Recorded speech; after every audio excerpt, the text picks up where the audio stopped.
Hello, my name is Frank Christensen and I'm the coordinator of officials for IFAF in Europe. This is the second of 3 training tapes dealing with offensive pass interference. Today we're looking at pick plays.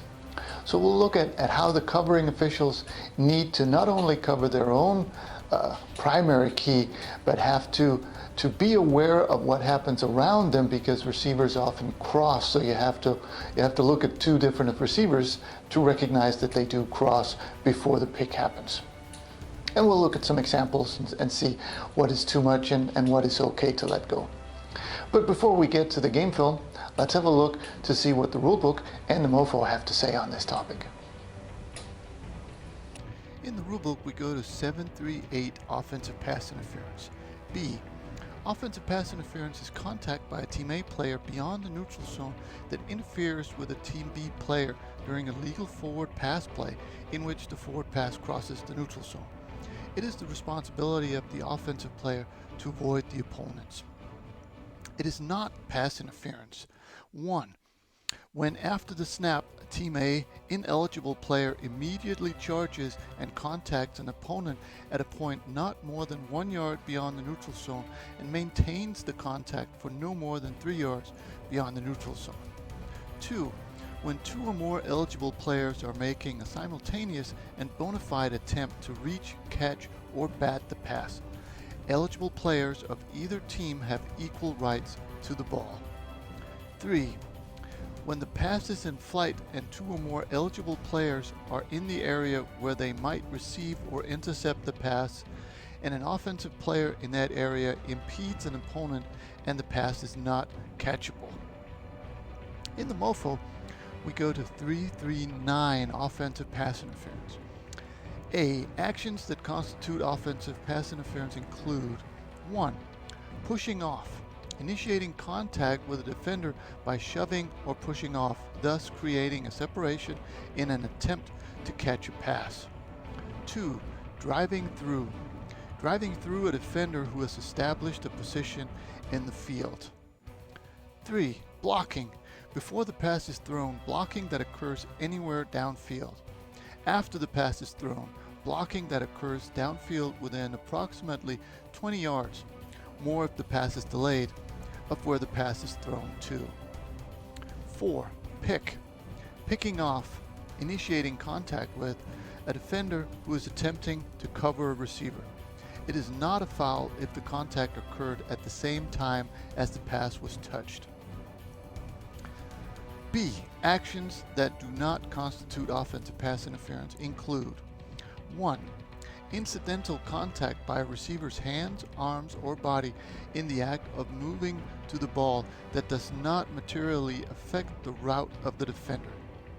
If in doubt as to whether the route was materially affected, there is no pass interference. 2. Inadvertent tangling of feet when both or neither players are playing the ball. 3. Contact occurring during a pass that is clearly uncatchable by the involved players. 4. Blocking downfield when a screen pass or short pass to a receiver who has blockers in front of him prevents a defensive player from catching the ball. 5. Blocking downfield when the pass is legally grounded out of bounds or near the sideline. 6. Contact on a pick play when the defensive player is already blocking the offensive player. 7. Contact on a Hail Mary pass unless it is clear and conspicuous pass interference. C. Further notes. 1. Non-flagrant contact well away from the play should not be called. 2. Blocking downfield can be called even if the passer is legally grounding the ball. 3. Do not call pass interference if either foot of the Team A ineligible player is within 1 yard of the neutral zone. And finally, 4. If in doubt as to which player initiated a block, the initiator will be the one who is upright or leaning forward, and the player blocked will be knocked back. And that was the book. Now let's have a look at some game film.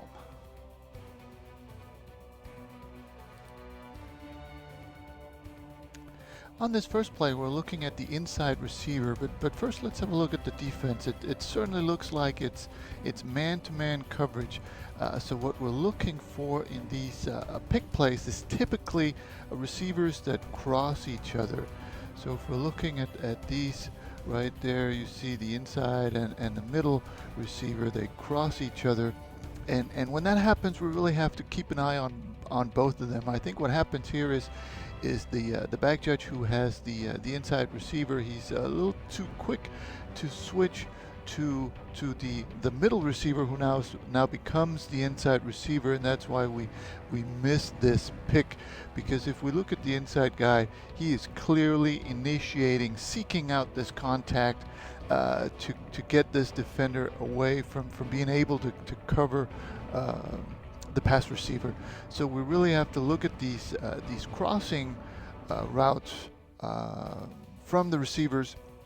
So we have to look at both of the players, and really the pass receiver, there's not a whole lot of reason to look at him because nobody is close to him, so we don't really need to pay too much attention to him. So it's really important that we stick with our own key here and recognize this crossing route so that we can get this call.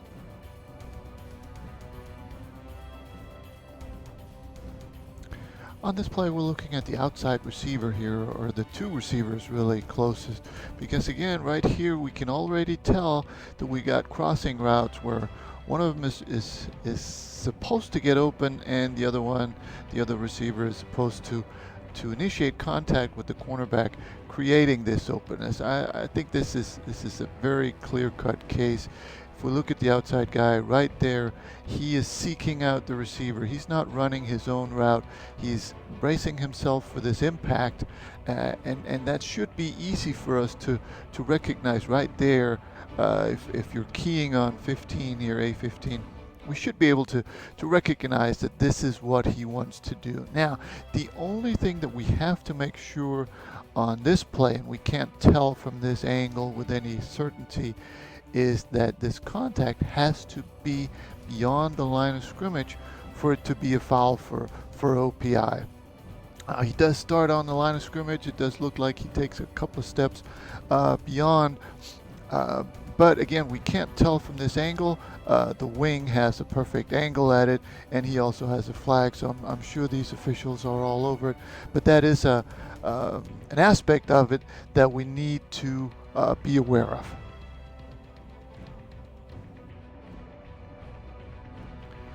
Again, we're looking at the outside receiver here, or the two receivers on this side, and again, we're seeing this pattern that when they cross, there's a chance. I'm not saying that all receivers who cross are going to pick, but most receivers who pick are going to cross first. So if we look at the outside receiver, you know, the first move is fine. He swims over his cornerback and he continues down the field, but then when he initiates contact with the second receiver there, he doesn't try to get around him. He really just tries to get in the way, which gets the other receiver open and creates this pass reception. So first move is okay. Second move is initiating contact to pick off the cornerback. And again, once you see this crossing, you gotta kind of look at both receivers and see what's going on.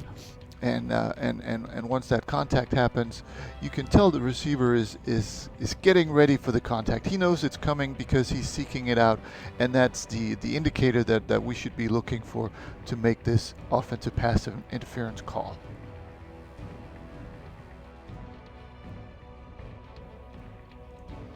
On this play, we're looking again at the two closest receivers, and the pattern is clear now. Once we've got receivers crossing, we've got to look out here. Instead of creating space on the outside, it's creating space on the inside. So it's the slot back coming out. If we look at him, he creates contact right there, and you can tell by what he does after the contact. He's really seeking out the contact, so his body language is telling us after the contact, his job is done. He did what he was supposed to do. He created this contact to create space for his buddy coming from the outside in, and a good call by these two officials. Now, I would say that, you know, the way that we're throwing these flags, the back judge does a good job here throwing it overhand. From the outside, it looks like it's an underhand flag, and let's just get into a habit of these fouls that can be spot fouls. Let's throw them overhand and make them more accurate that way.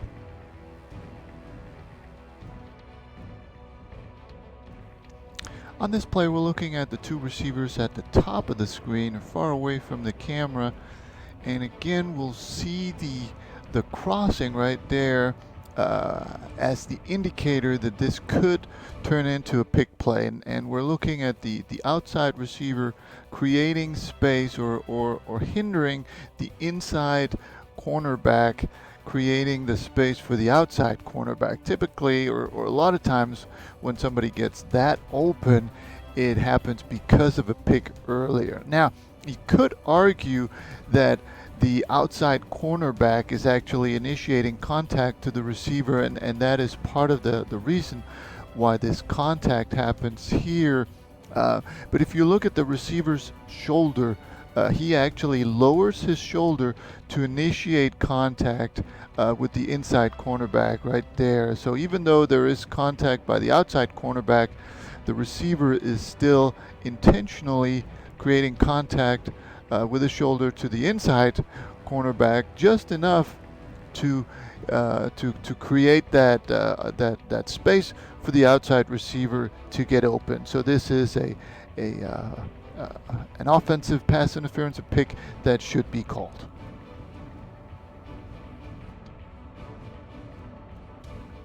We're now moving to the plays where we just don't have enough for a foul, and on this play we actually have both sets of receivers crossing. But let's start with the two receivers closest to the camera here, and we'll notice A17 on the inside. He comes out, he lowers his shoulders. That's certainly an indicator or a break in his hand, but there's really not a whole lot of contact. Plus, right at the snap, the quarterback turns his head away from these two players, and he's going to go to the other side. So even if we had good solid contact to open up the outside receiver on this side of the field, it's not enough for OPI because the quarterback so quickly throws the ball to the other side. Now let's have a look at the other side where we also have crossing receivers, but really the inside guy is just riding his cornerback to the outside. There's no pick of the outside cornerback, and this is just a good legal play for a touchdown.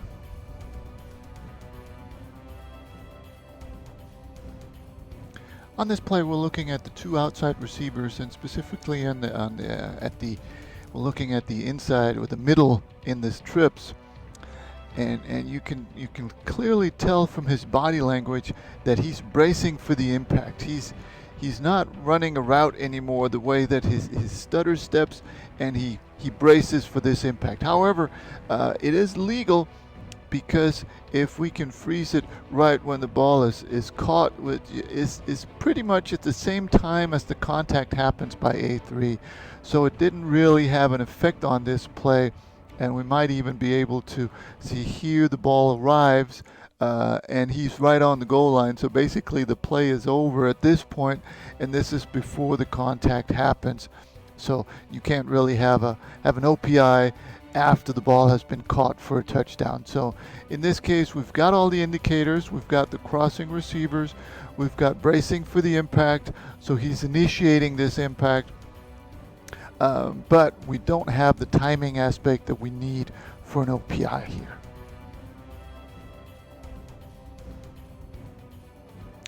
On this play, we're looking at the middle trips receiver here, and he's going to go inside. Now again, we've got the crossing route, so we've got the indicator there. But I think we can let this one go for several reasons. First of all, it's fairly close to the line of scrimmage. The cornerback also creates contact here possibly initiating this contact. I do think the receiver continues this contact, possibly even beyond the line of scrimmage. But if you notice the timing of it at this point here, where you can start to say that maybe he continues this contact on the inside cornerback. If you look back at the quarterback, the ball is already being thrown to the outside guy, and this contact has absolutely no bearing on the outside receiver. So this contact here has no impact on the play. Now, if we ended up with the quarterback throwing to the inside receiver going on the outside there, this would be a different story. Now we've got the crossing, we've got the receiver coming completely open, and we have an impact on the play. But here, with the ball being thrown deep, I think this is a good no call.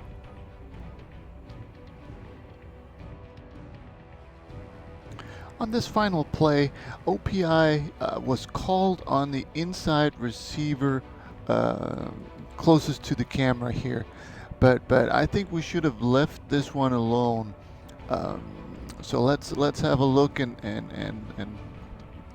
pull it apart. Now, first of all, we do have the crossing routes here, so we do have the brick in the hand. However, if we there are two reasons why I think we should have left this one alone. First of all, if we look at the inside receiver here, he is not initiating this contact. You can tell he's looking back for the ball, and when the contact occurs, he is completely surprised. He actually takes the brunt of this. So he's not initiating this contact, as opposed to the earlier ones where you saw them brace for the impact and create it and cause it. The second part is, and if we look right here where the contact happens, and you look in at the quarterback, he's already rolling out to the other side, so there really is no impact on this play. So there's no initiating the contact, and it didn't have an effect on the play, so I think we should have left this one alone. I hope you can see the difference between what we want called and what we want to leave alone, and I hope you found something you can use on the field.